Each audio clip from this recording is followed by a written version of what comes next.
Hi, this is Stormy from Storm Reads, and welcome to my channel. And you'll have to excuse me for a minute while I get my books out of the trash. Who put them there?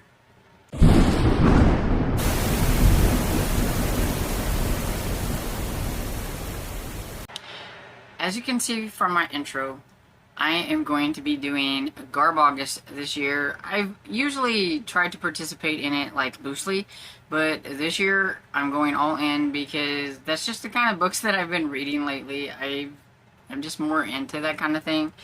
I've been collecting a lot of things and I want to dive into them and try to read some of them. And, you know, I know that they will be hits and they will be misses. And I don't care. I'm collecting them mostly because I like the cover art and I just like retro vintage type books and the style of art on the covers.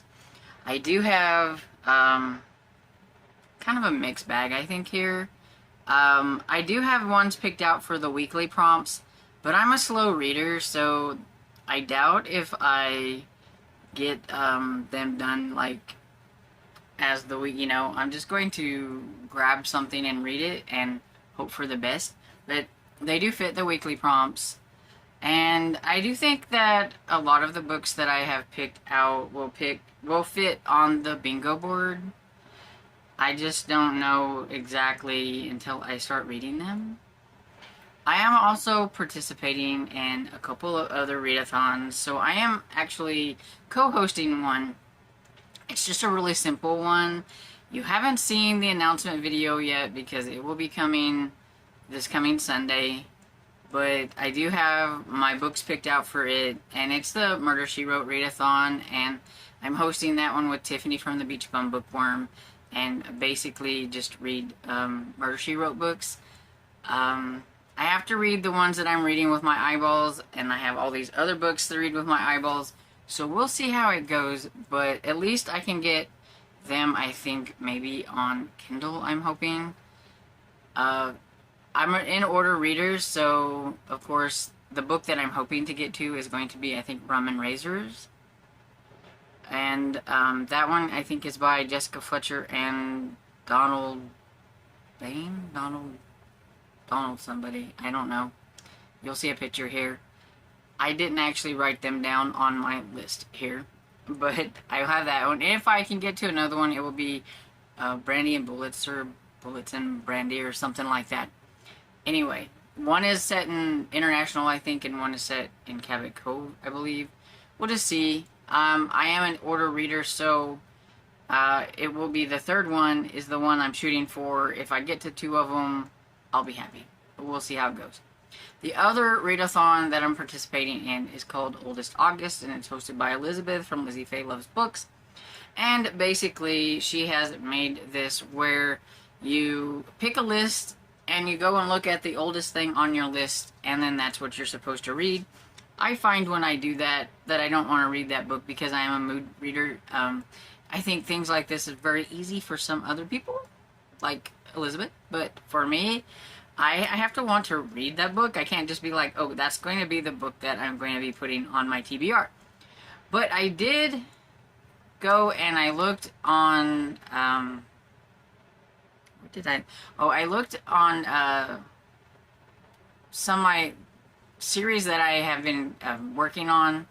There are some series that I haven't worked on in a long time that I've been working on. And one of them, I just picked this one because, I mean, I feel like it's cheating a little bit because it's probably not the one on the bottom of the list. But I don't really know what that would be. But I did look at the series that I am working on, and this one I started in 2016. So, I mean, that was a while back. And I think I've only read, like, the first 3 or 4 books.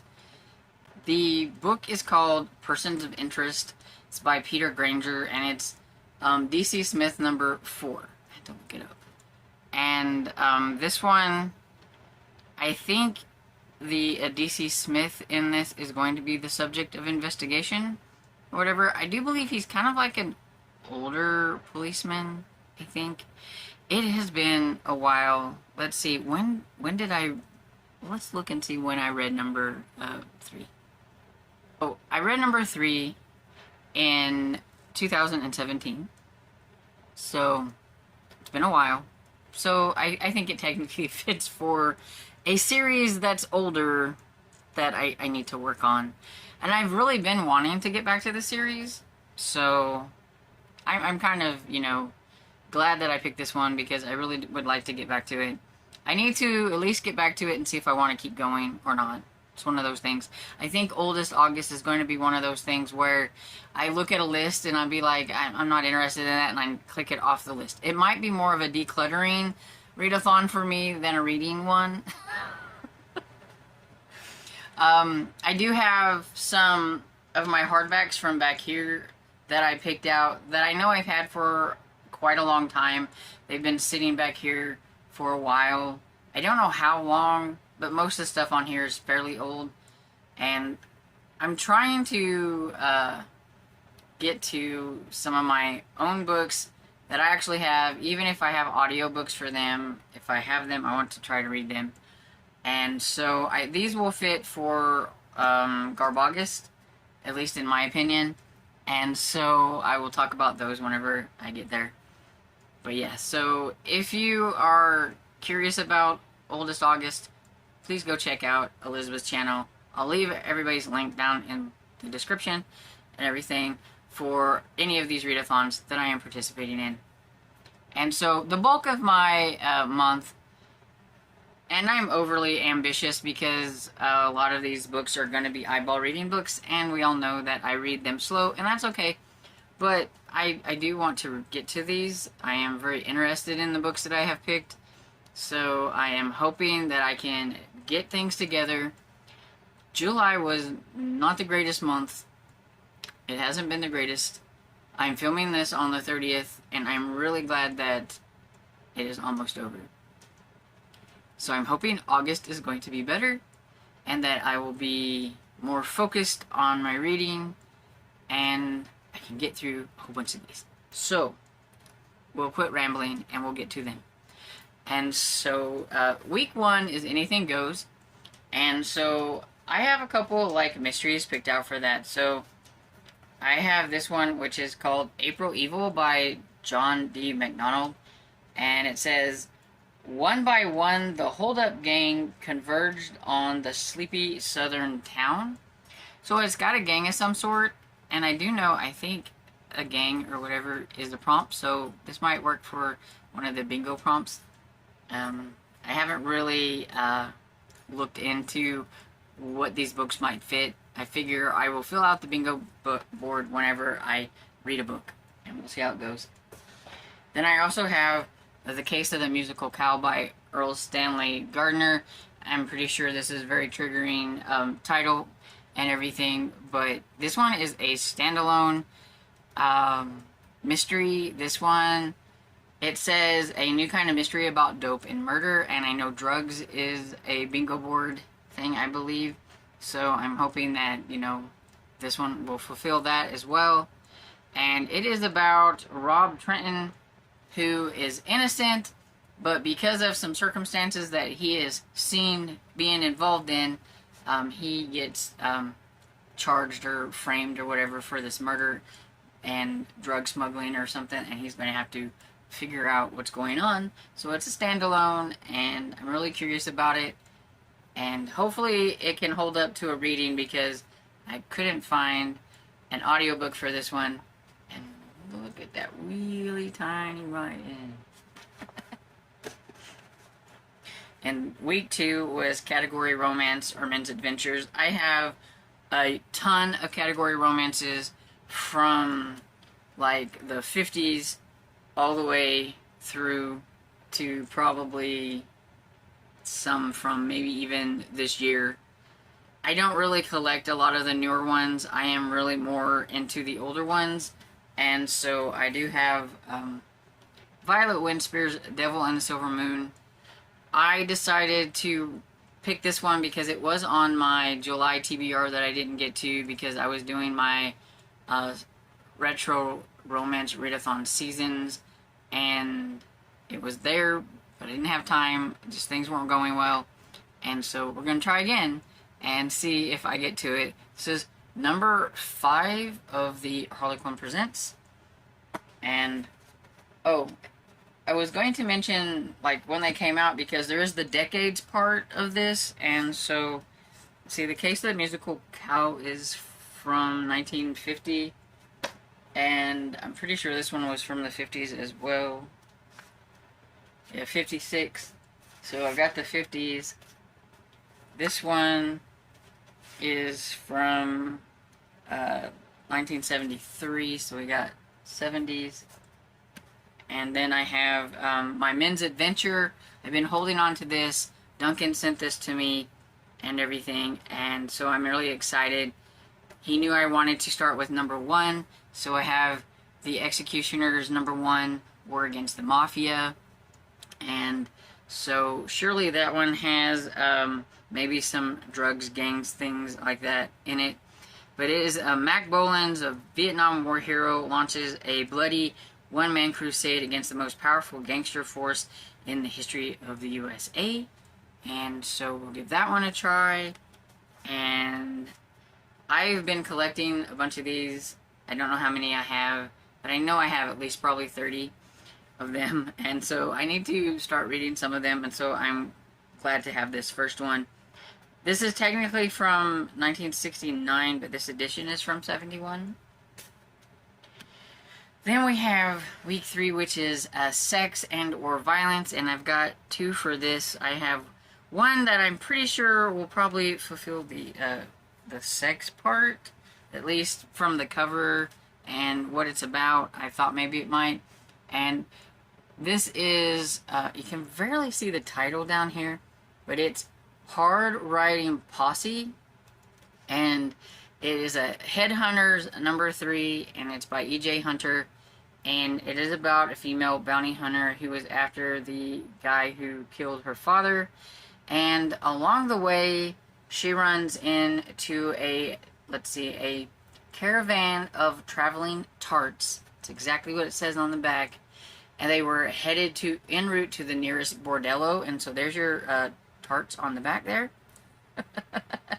So I think that it could be a Western filled with maybe some sex, and it might have violence in it too, so it might hit both. Oh hey, it's got, I don't know, was it more than 2 guns? I think there's 1, 2, looks like there's 3, maybe 4 guns, oh maybe 5, you can barely see them, but it might have that on the bingo board, I think. And it's also has green on it for PAX's Read a Book with Green. And so there's that. And then my violent one is The Young and the Violent by Vin Packers. I no clue who this author is or anything about this. Looks like there's probably going to be like a gang, and I mean it says violent in the title, but listen to this. It says, a shiv in your side, a rock in your head, a straight edge razor in your gut.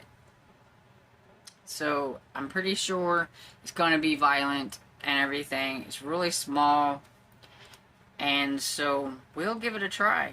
I've never heard of this author, and so it says this is a gold medal book. But let's see, this one is from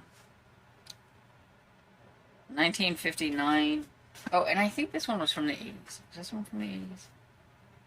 Yeah, this one's from the 88. So, I've got decades covered.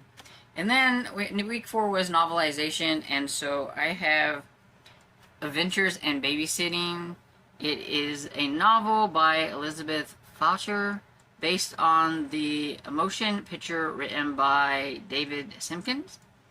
And I remember I used to watch this all the time whenever I was younger. I loved Adventures in Babysitting. It's a really short novelization. I'm really curious to see. I think I can get a hold of the movie, and so I may be doing a book and movie watch. And look, it's got this cool picture there on the back. And if you haven't ever watched Adventures in Babysitting, it says, Chris has been looking forward to a romantic evening with her boyfriend, so why is she spending the night being chased by car thieves, singing in a blues club, and scaring off the gang called the Black Lords? She's babysitting. That's why. So yeah, I'm really excited to get to this one. I was excited whenever I found this one for $1, like a few months ago. And then I just have some that I would like to get to if time permits. This one is a bunch of short stories. It's Albert Hitchcock's Coffin Corner.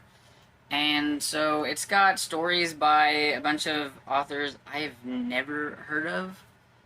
There's Donald Hoeing, Talmadge Powell, Marilyn Roby, Richard Deming, I'm probably pronouncing these wrong, August Derleth, William Brighton, Richard O. Lewis, Hal Elson, and a half a dozen other great spellbinding personalities chosen by Alfred Hitchcock.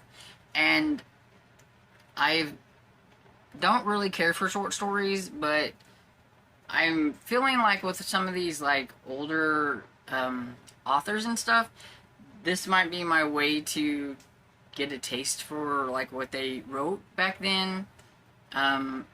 It's hard to find the novels themselves, so I may have to just, you know, read some of the stories, and so I'm going to give that a try.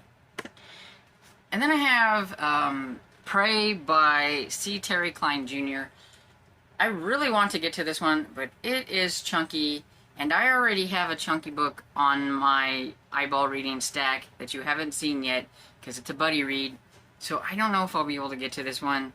I'd really like to, though. It sounds really interesting. It is about some kind of stalker who is after this one certain family, and it has something to do with like 40-year-old like dark secrets and revenge and all that stuff. And so they are like prey to this guy because he's like kidnapped the kids or stuff like that. I mean, it sounds like it would be really interesting. I don't know. I have no clue who this author is. It may be horrible. You can let me know if you've read it, if it's horrible. But it sounds interesting. They always sound sometimes a lot more interesting than they are. Some people may not view this one as trash, but I used to be a fan of this author a long time ago, and I'm not such a fan anymore. I find most of his books to be boring. I used to love them whenever I was a teen, but my horror taste has changed a lot and stuff, but this one goes for Oldest August because I have a lot of this author on my shelf, and I haven't read this one yet, so I haven't going to get an audio for it and hope that it doesn't bore me. And that's Cujo by Stephen King. To me, this is trashy stuff, but to others it might not be. But I'm not a huge fan anymore, so I watched the movie Cujo and I thought it was so boring. It's been a long time ago. I'm hoping the audio, though, will help me get through this, and we'll see how it goes. I could end up DNFing it. If I do DNF any of these, that will happen. I will maybe find something else to read, but I like a big pile of possibilities. And I have a couple of John Saul books because I'm pretty sure a lot of people think his books are kind of trashy, and so I have Perfect Nightmare, and I have The Guardians, and I have a couple of his paperbacks, so I'm pretty set with John Saul books. But yeah, these have been on this shelf back here for a long time, and so I'm using them kind of for like Oldest August as well.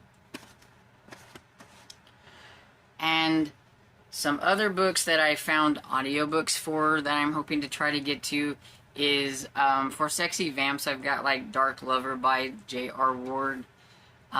For the middle part where it has Pax and Alice, who were co-hosts, who have passed away in like the recent year. One this year and one I think a couple of years ago.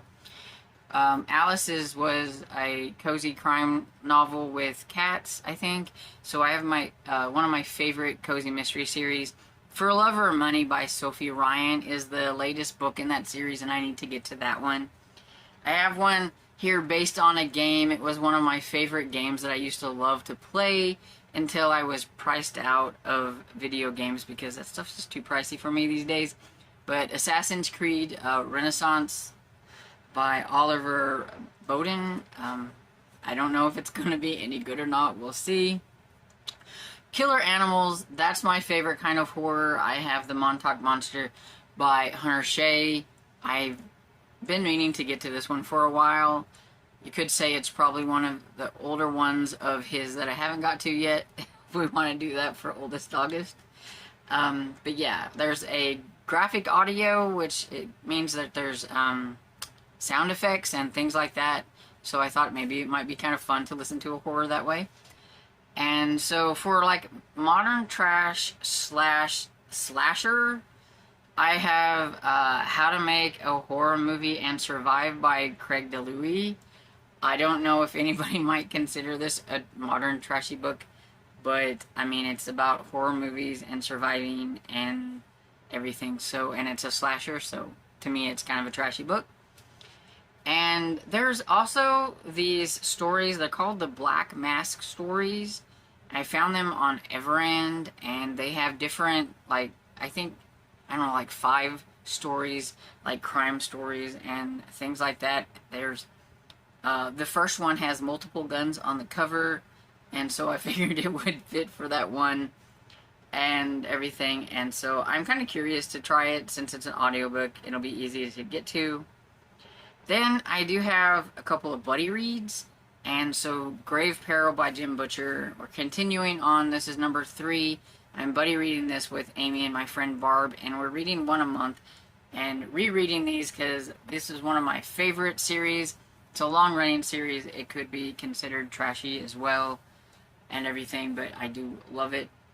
And then here is my chunky eyeball reading book. If the audio doesn't come in time and my friend gets her hold come in, because she's like first in line, she's been waiting very patiently or not, she has threatened to buy the book if it doesn't come in fairly soon. But we are going to be buddy reading The Blackbird Oracle by Deborah Harkness. I've been waiting for this book for a very long time, and I can't wait to get to this one. But it's 444 pages of eyeball reading. If the audio that I have does not come in, I'm pretty close to being at the beginning, I think, to get that one and everything. So hopefully I will get it. But if not, I will be eyeball reading this one. And it's kind of a priority book, even over the Garb August stuff. So we'll see how it goes. But yeah, I'm pretty sure we'll probably be reading this one in August. That's why I'm mentioning it here. And this has nothing to do with any of the readathons or buddy reads, but I would like to get to this because I was sent this one, and it's Theodora Hendricks and the Mysterious League of Monsters, and it's by Jordan Copey and illustrated by Chris Jevons. And it does have some really cute like illustrations in it, and this came out in July, and so I really need to get to it because I was sent it by Simon & Schuster, and so I want to get to it. And I think it'll be fairly easy to read, and I wanted to get to it in July, it just didn't happen. Okay, so there is a movie part to this too. You can watch movies and everything, which I think is super cool because I love some trashy movies, especially killer animal movies. So that's probably like the things that I'll be watching the most of, even though there's only one prompt for killer animals. But I have found some crocodile alligator type movies that I haven't watched yet that are on like Tubi and a place called I think it's called Zumo Play. I don't know, I hadn't heard of that one yet. I'm still investigating that, but I will just mention them: Blood Water, Blood Surf, Super Croc, and then one that does have crocodiles, but it also has like a megalodon and pterodactyls and some other creatures. If you've ever seen Sharknado, I'm pretty sure the same people made this one because it's called Monsternado. And yeah, so it's got these prehistoric animals in a tornado. Yeah, gotta be pretty trashy. And yeah, there's probably some other movies. I'm going to look for some 80s action movies that I used to enjoy to watch, if I can find them at the library. A lot of the ones that I wanted to watch, like, they're not free on any of the apps that I have. And I don't pay for movies. I just don't. So if I can't find it at the library or anything like that, then I don't need to watch it. And so we'll see how it goes. Anyway, that's everything. So anyway, let me know if you're participating in Garb August or Oldest August, or if you're going to be doing the Murder, She Wrote readathon that you haven't heard about yet because we haven't got the announcement up. Yeah, let me know any of that down in the comments.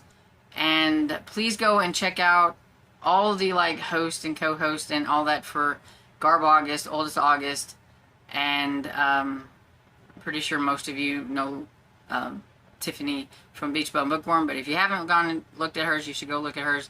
But I will have everything listed down below, and I hope you enjoyed this video, and if you did, don't forget to give it a like, subscribe, and I will see you all in the next video. Bye!